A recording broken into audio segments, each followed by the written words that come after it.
Time to talk about constructors, and specifically the LiquidCrystal Constructor here. So here's an example of where it's being called. Right up there, we got our LiquidCrystal Constructor. We are creating a liquid crystal object called LCD, and we're giving it some information here. Basically, we're just telling it what pins of the Arduino are connected to what pins of the LCD. That's all it really needs to know. Remember, objects, classes are templates for objects. Objects have properties, things they know, like instance variables and things they can do, functions. Some of the things it knows after you construct it is what is connected to what. Which pins of the Arduino are connected to which pins of the LCD screen. Once it knows that, it can set them correctly to print characters to the screen or clear it or whatever. But it has to know which pins of the Arduino are connected to which pins of the LCD. Which one's connected to the register select, so it knows whether to be in instruction mode or character mode. Which one's connected to the enable pin, so it knows every time it's got the other pins set right and it wants to actually do something, it goes high normally and then low for a bit and then high again, and then the LCD will actually do it. And it needs to know the data pins as well.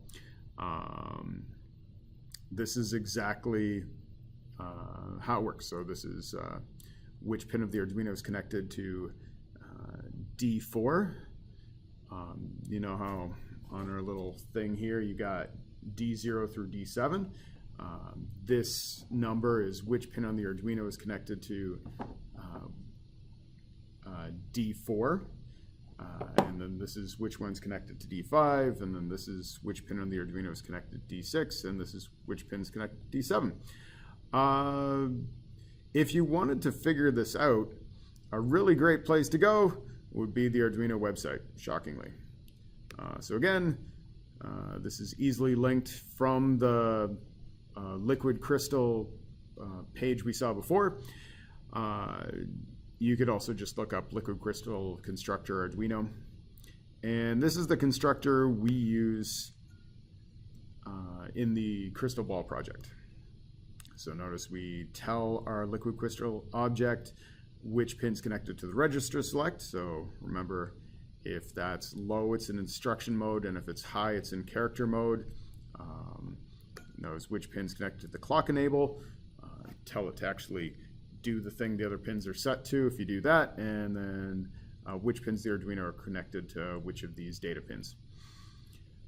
So if you use this constructor, it knows, since you only selected 4 pins, it knows it's in 4-bit mode, not 8-bit mode, and so it also keeps that in mind. You could use these other constructors too if we had something connected to the read-write pin. We'd use this constructor. We'd just put another number, whatever is connected to the read-write pin, that we have no reason to read off the LCD right now, so it wouldn't make sense. If we wanted to use our 8-bit mode, if we wanted all 8 data pins of the LCD to be connected to the Arduino, we just have to say where they were all connected, and then we could use 8-bit mode with this guy. Again, we'd tell it register select, clock enable, and then all our data pins. And then we could also use this guy if for some reason we wanted to read off the LCD. Then we just say which one was connected. All right, let's see if this works the way we think it does. So if we check this out, first number should be what's connected to the register select pin. Second pin should be what's connected to the clock enable, or second number should be what's pin of the Arduino is connected to the clock enable in the LCD, and then third should be what's Arduino pins connected to D4. Fourth number should be which Arduino pins connected to D5. Fifth number should be which pin of the Arduino is connected to D6, and so on. So let's double check this. We'll go back to our circuit diagram and take a quick look. And if we check it out,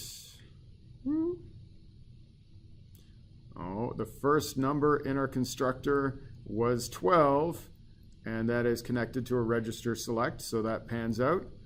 Our second number was 11, and the 11 pin of the Arduino is connected to our clock enable. So that checks out. And then our third number was 5, and that's connected to D4, so that checks out. And then working from there, it looks like it's all good. So good news. It works the way we think it does. Hopefully this made sense to you. And love those constructors. Talk to you later.